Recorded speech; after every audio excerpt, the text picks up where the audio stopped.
이제 우리 예수님은 다시 길을 떠나셔서 가버나움이라는 지역으로 향하시게 됩니다. 성경의 기록을 보면 우리 예수님은 의외로 많은 사람들이 모인 지역을 적극적으로 나서서 그렇게 찾아다니신 것은 아니다라는 것을 발견할 수가 있습니다.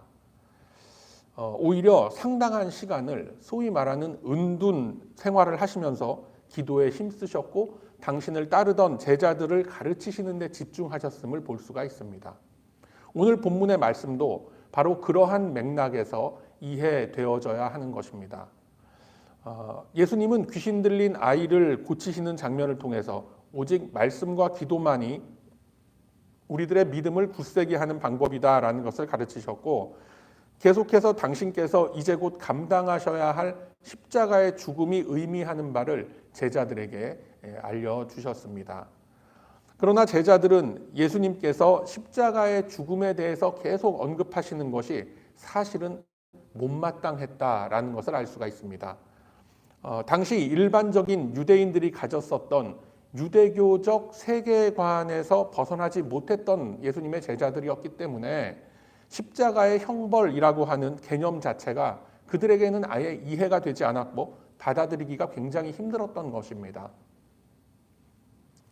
그렇기 때문에 예수님은 그들에게 십자가의 길과 방법과 내용을 가르치시기 위해서 사람이 많은 복잡한 상황들을 일부러 피하시기도 했었던 것입니다. 30절에 보면 갈릴리 가운데로 지날새 예수께서 아무에게도 알리고자 아니하셨다라는 것을 볼 수가 있습니다. 이미 그 귀신 들린 소년을 고치지 못했던 사건을 통해서 제자들은 뭔가 자신들이 예수님 앞에서 만회하고 싶은 그런 욕망이 좀 있었을 것이고, 사람들이 많이 모인 자리에서 이제 보란듯이 자기들도 말씀을 전하고 능력을 발휘하는 모습을 예수님 앞에 보여내고 싶었을 겁니다. 그러나 제자들이 범한 큰 오류라는 것은 십자가를 짊어진다는 것이 무엇을 의미하는지를 놓치고 있었던 것입니다. 십자가가 가진 능력과 영광을 깨닫지 못하기 때문에 하나님의 큰 소명과 영혼과 삶의 구원이라는 개념을 도저히 그려내질 못하는 겁니다. 단지 예수님께서 내가 십자가에 매달려야 한다라고 하셨을 때, 아니 뭐 특별히 죄도 안 진 분이 왜 자꾸만 재수없게 자꾸만 십자가에 달리신다고, 아니 저렇게 저런 얘기를 왜 하시나 도대체, 이런 생각을 했던 겁니다. 제자들은. 그래서 제자들의 마음속에는 이러한 어떤 불만과 불안이 계속 쌓일 수밖에 없었고, 심지어 본문 32절 하반부에 보면 불안해했다라고까지 성경에 직접적으로 기록이 되어져 있는 것을 봅니다. 이러한 제자들의 모습을 보면서 예수님께서는 많은 이들을 접촉하는 것보다 당장 자신을 따르고 있는 이 12 제자들에게 정확한 복음을 알리고 가르쳐 놓아야 나중에 예수님께서 십자가에 죽으시고 부활하시고 승천하신 이후에 이 땅에 계속해서 남아있을 하나님의 백성들에게 이 복음을, 바른 하나님의 말씀을 전할 수 있을 것이다 라는 것을 염두에 두고 이제 특별 교육을 하시는 겁니다. 자, 가버나움에 있는 베드로의 집에 머무르게 된 예수님은 제자들 사이에서 논쟁거리가 된 서로 간에 이 누가 더 큰가라는 것을 지적하시면서 그들에게 복음 중심의 세계관이 무엇이다라는 것을 알려주고 계십니다.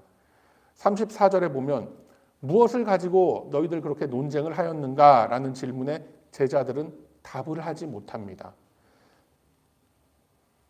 왜요? 자신들이 가지고 있는 유대교적 세계관이 뭔가 예수님이 계속해서 가르치시고 하는 내용과 맞지 않다라는 것 정도는 이미 알고 있었지만 그 이상의 것들을 그들은 알지 못했던 것입니다. 즉 제자들은 여전히 세상적인 공명심, 자기 유익, 사적 유익을 추구하는 데 있어서 예수님을 이용하려고 했던 그 일반인들과 하나도 다를 것 없는 사고체계를 가지고 있었던 겁니다.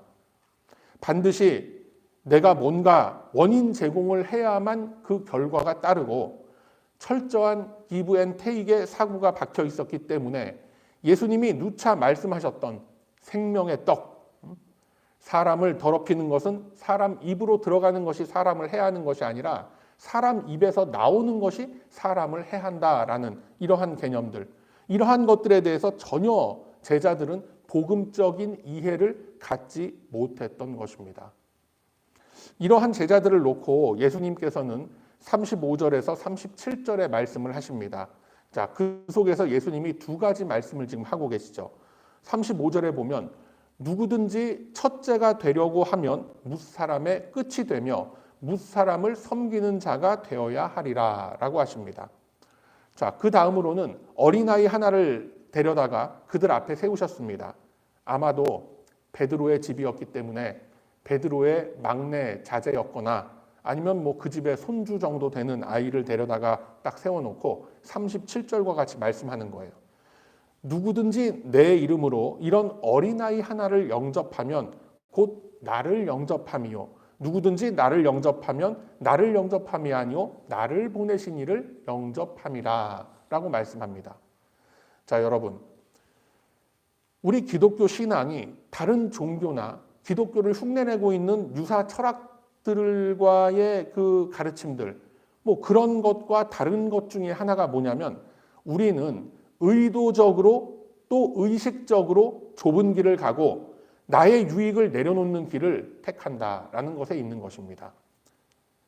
다른 사람들처럼 그저 어쩔 수 없이 나에게 주어진 이 환경 속에서 그저 버티고 견뎌낼 힘을 주소서라고 악다구니를 쓰는 그런 게 우리 믿음이 아닌 거예요. 내가 충분히 피할 수 있고 내가 충분히 가지 않아도 될 그 길을 놓고 나의 자발적인 의지로서 그 길을 택하고 그 속에서 믿음의 확신과 함께 하나님께서 일하심을 체험하고 하는 것이 우리가 가고 있는 길인 것입니다. 다시 말해서 우리는 세상적인 성공을 추구하는 사람들이 아닙니다. 우리는 말씀의 기준에서 승리하는 길을 가고 있는 그런 존재인 것입니다. 성공의 길이 아니라 우리는 승리하는 길을 가고 있는 거예요. 간략하게 줄이면 세속의 성공이 아닌 복음의 승리를 추구하는 그런 존재가 바로 우리들이다라는 것입니다. 이것이 우리 기독교가 가진 수준 높은 차원의 신앙이라고 하는 거예요. 그래서 바로 그 다음 구절에 나오는 어린아이 같은 자를 영접하라 라고 하시는 겁니다. 어린아이 하나를 영접하라. 그것이 나를 영접함이며 나를 영접하면 내가 아니라 나를 보낸 누구예요? 성부 하나님을 영접하는 것이다 라고 예수님은 말씀하고 계십니다. 여러분, 이 내용이 굉장히 중요한 내용이에요. 여러분은 여기서 말씀하는 이 어린아이가 누구를 지칭한다라고 생각합니까? 이 어린아이. 제가 조금 전에 말씀드렸죠. 베드로 집에 있는 그 집 막내 손주나 누구 되는 거 아닌가? 그렇게 생각하실 수 있을 거예요. 그런데 여러분 잘 들어보세요. 어린아이 같은 자가 되어야 한다라고 했을 때와 어린아이 하나를 영접하라라고 했을 때에 그 어린아이로서 표현되는 내용이 분명하게 다르다라는 거예요. 어린아이 같은 자가 되어야 한다. 그렇게 했을 때에 그때 그 어린아이는 혼자서는 아무것도 할 수가 없는 미약한 존재이기 때문에 철저히 부모나 보호자 의존적인 존재임을 가리킬 때 우리가 어린아이와 같은 자가 되어야 한다라고 표현을 하는 거예요. 그렇지 않습니까, 여러분? 영아, 유아들이 전적으로 그 부모를 신뢰하고 따르는 것과 같이 우리의 유일한 구원의 소망이 되시고 나를 위하여 독생자의 희생을 허락하신 하나님만 의지하라라는 의미로서 사용되는 것이 어린아이라는 표현입니다. 그래서 우리가 어린아이와 같아야 한다라고 했을 때 어린아이들처럼 순수하고 겸손한 그런 사람이 되어야 하겠구나라고 생각하는 분이 혹시라도 계시다면 그거는 성경의 가르침이 아니에요. 그거는 아마도 제가 그냥 대충 어림잡기로는 공자나 맹자의 가르침이거나 아니면 봉은사라든가 수덕사에 가면 배울 수 있는 그 정도 가르침일 거예요. 여러분, 성경은 결코 어린아이건 어른이건 간에 사람에게서 그 어떤 기대와 선한 가능성과 소망이라는 것을 찾지 않습니다. 누구나 애고 어른이고 간에 그리스도의 보혈로 씻겨져야만 하는 죄인이고 하나님의 은혜가 필요한 연약한 존재일 뿐이라고 분명하게 가르치는 겁니다. 뭐 다들 아시다시피 지나온 인생의 경험을 통해서만 봐도 알 수 있지 않습니까? 어린애고 어른이고 노년의 무슨 뭐 그런 아주 어르신이고 간에 인간은 결코 선하지 않습니다. 자기의 유익이나 자기의 요구나 자기의 필요가 조금만 침범당하고 침해받으면 어떻게 됩니까?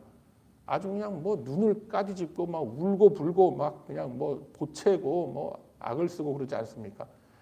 표현의 방법만 나이가 들면서 조금 점잖아지고 다르다 뿐이지 본질은 다 똑같은 겁니다. 그럼 다시 본문으로 돌아와서 오늘 본문에서 어린아이 하나를 영접하는 것이 결국은 하나님을 영접하는 것이고 나를 보내신 그 성부 하나님을 영접한다라고 했을 때에 그 어린아이는 어떤 존재겠습니까? 첫째로는 이 연약한 지체를 의미하고 있는 겁니다.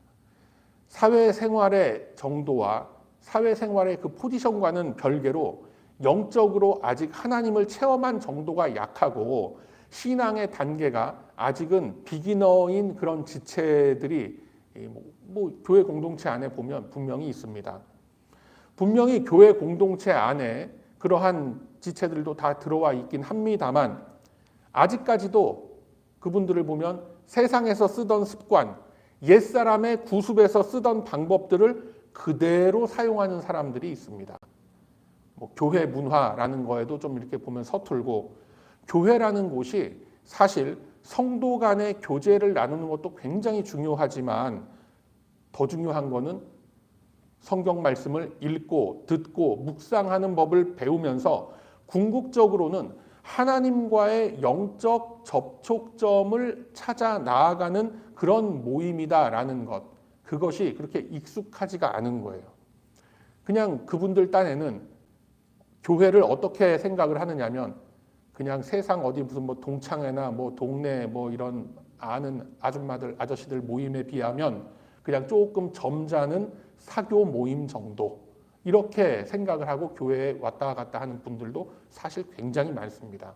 뭐 우리 안에는 그런 분들 없으리라 생각하지만 그런 분들은 사실상 뭐 어지간한 교회들 가보면 한 3분의 1 반 이상은 다 그런 분들이에요.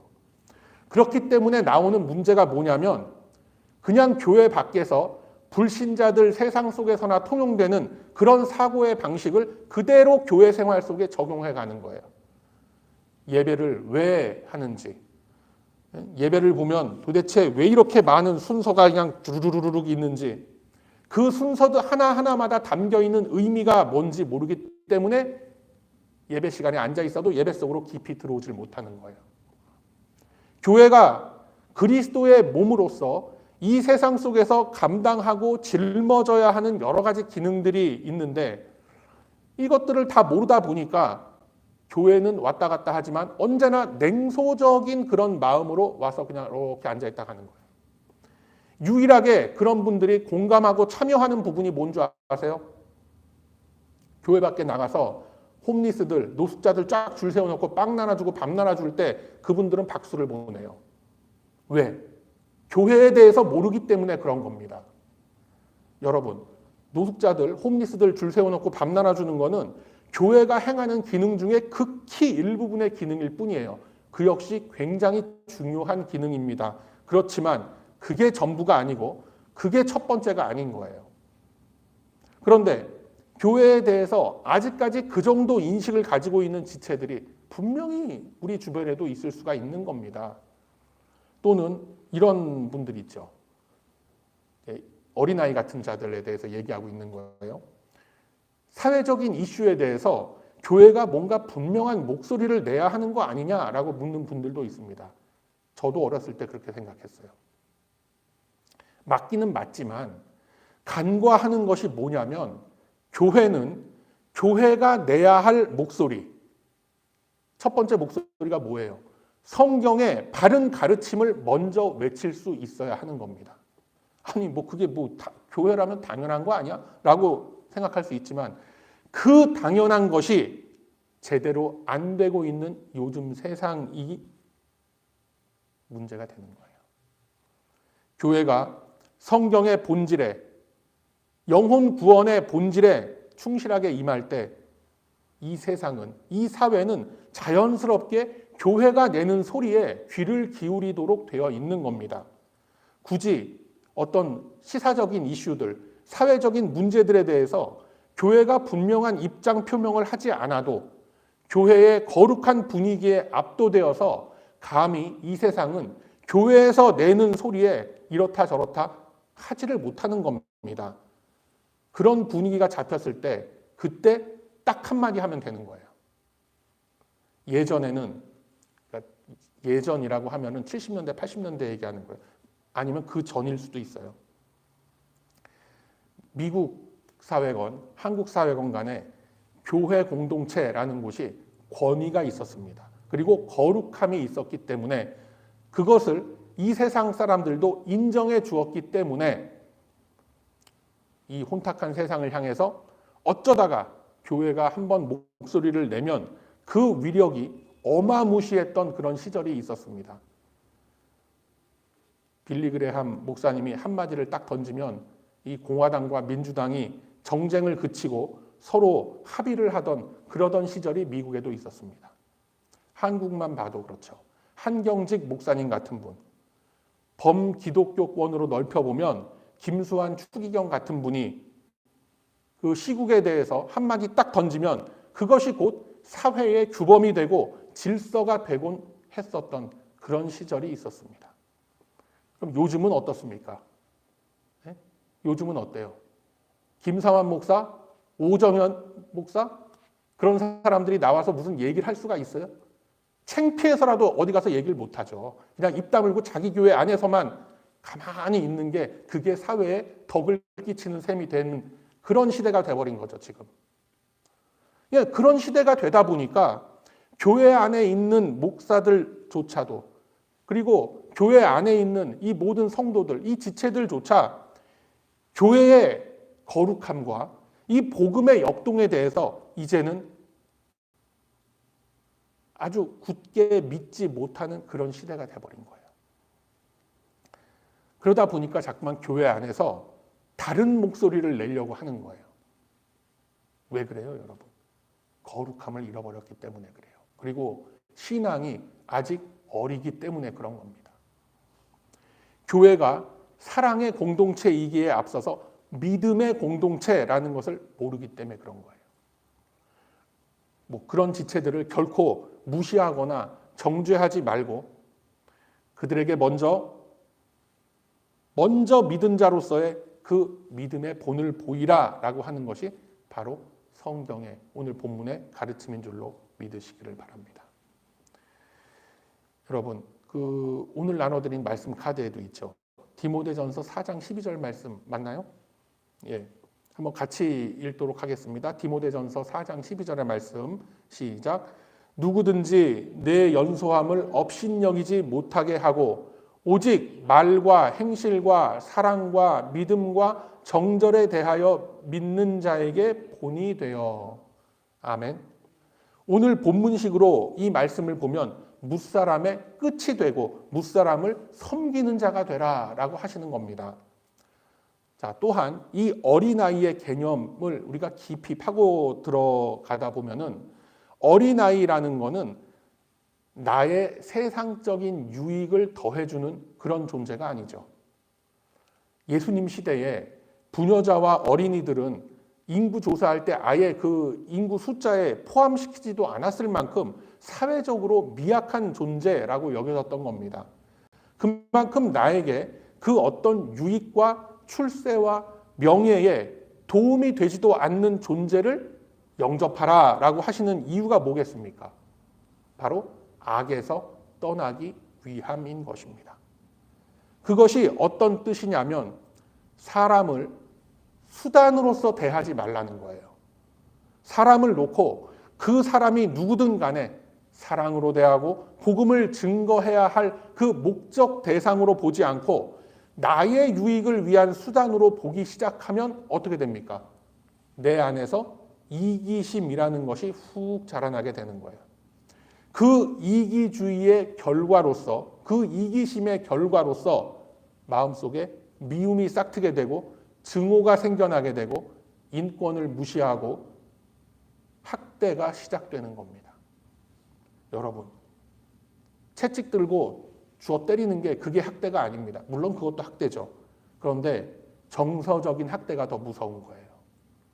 비비 꼬고 조롱하고 냉대하고 무시하고 눈총 주고 부부관계, 부모관계는 물론이고 내 주변의 모든 사람들과 어쩌면 우리는 이러한 관계 속에 놓여 있을 수도 있는 거예요. 이러한 죄악에서 떠나기 위해서 사람을 수단이 아닌 목적으로 봐야 되는 거예요. 복음을 전해야 하는 존재, 사랑을 베풀어야 하는 존재, 그 목적으로 봐야 되는 거예요. 그래서 여러분, 어린아이 같은 존재를 영접하라 라고 하시는 겁니다. 더 쉽게 얘기를 하자면은 내가 갈 수 없는 길, 가기 싫은 길, 이렇게 봤더니 가봐야 뻔히 고생스럽기만 한 그 좁은 길을 걸어라 라고 하시는 겁니다. 왜? 그것이 바로 십자가의 길을 내 삶 속에서 실천적으로 증명해내는 길이기 때문에 그런 겁니다. 여러분, 이 세상은 힘과 권력을 가진 자를 놓고 위대하다라고 평가를 합니다. 그러나 성경은 말하기를 십자가에서 죽는 자가 위대하다라고 얘기하는 거예요. 십자가의 죽음이 왜 위대한 승리인가? 예수님은 이렇게 말씀합니다. 요한복음 11장 25절 이하에서 이렇게 말씀하죠. 나는 부활이요 생명이니 나를 믿는 자는 죽어도 살겠고 무릇 살아서 나를 믿는 자는 영원히 죽지 아니하리니 라고 말씀하시는 겁니다. 여러분, 어린아이 하나를 영접한다라는 것이 이 같은 유익을 얻게 되는 겁니다. 자, 마지막으로 우리가 한번 성경을 한번 다 찾아봅시다.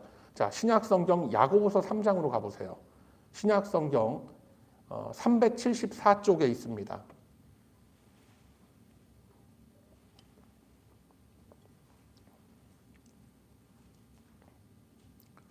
야고보서 3장 13절에서부터 한 18절까지 말씀 우리가 한번 쭉 볼 겁니다. 자, 야고보서 3장 13절에서부터 16절까지 말씀 우리 함께 읽습니다. 자, 시작. 너희 중에 지혜와 총명이 있는 자가 누구냐? 그는 선행으로 말미암아 지혜의 온유함으로 그 행함을 보일지니라. 그러나 너희 마음속에 독한 시기와 다툼이 있으면 자랑하지 말라. 진리를 거슬러 거짓말하지 말라. 이러한 지혜는 위로부터 내려온 것이 아니요 땅 위의 것이요 정욕의 것이요 귀신의 것이니 시기와 다툼이 있는 곳에는 혼란과 모든 악한 일이 있음이라. 아멘. 페이지를 넘기지 말고 계속 놔두세요. 또 읽어야 돼요, 우리. 자, 여러분, 선한 일을 한다고 모였음에도 불구하고 왜 항상 이 교회 안에 잡음이 나고 이 덕이 되지 않는 일들이 막 벌어진단 말인가? 왜 이 시대 교회들이 왜 사회로부터 손가락질을 받는 지경이 되었을까 하는 물음에 대한 답이 바로 여기에 써 있는 거예요. 시기와 다툼이 깔려 있는 상태에서 자신을 속이고 상대를 속이고 하나님을 속이려 하기 때문에 무슨 일을 해도 덕이 안 되고 무슨 일을 하더라도 좋은 일을 하는 것 같은데 항상 분란이 일어나고 찌룩찌룩 싸움박질들이 나는 거예요. 어디서? 교회 안에서. 자, 야고보서 3장 17, 18절 다시 한번 우리 함께 읽습니다. 17, 18절 읽습니다. 시작.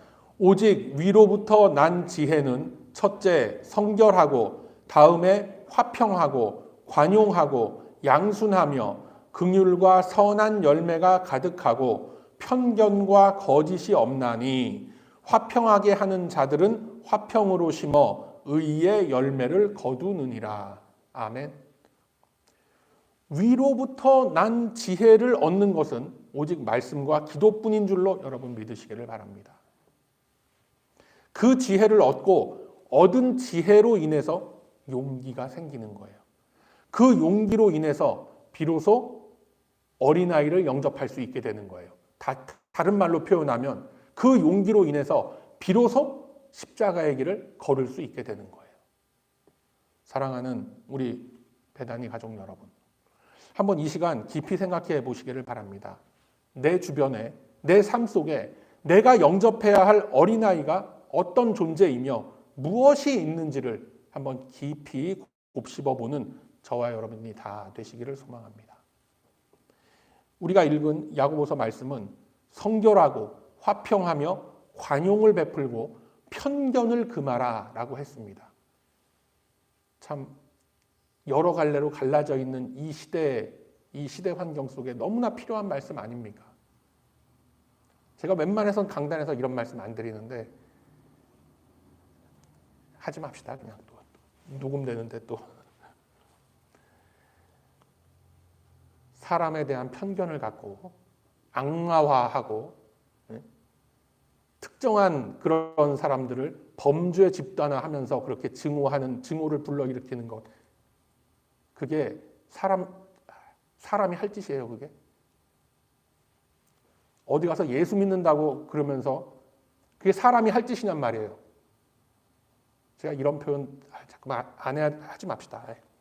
그래서 여러분, 이제까지 미처 내가 생각하지 못했던 것, 생각지 못했었던 그런 내 주변의 존재들, 내가 그냥 부딪히기 싫으니까 피하려고만 했고 맞서지 않으려고만 했던 그런 문제들을 여러분 한번 지금 생각해 보면서 내가 영접해야 할 어린아이 누구인가?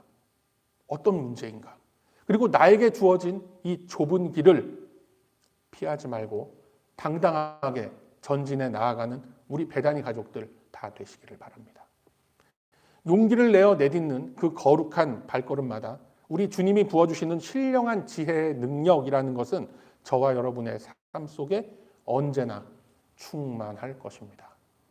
그러므로 이제는 세상 기준의 성공이 아닌 성경 기준의 승리를 나의 목적으로 삼아 내가 영접해야 할 어린아이, 내가 걸어가야 할 좁은 길을 믿음으로 품고 정진하는 저와 여러분의 이 복된 인생길이 다 되시길 이 아침에 주님의 이름으로 축원드립니다.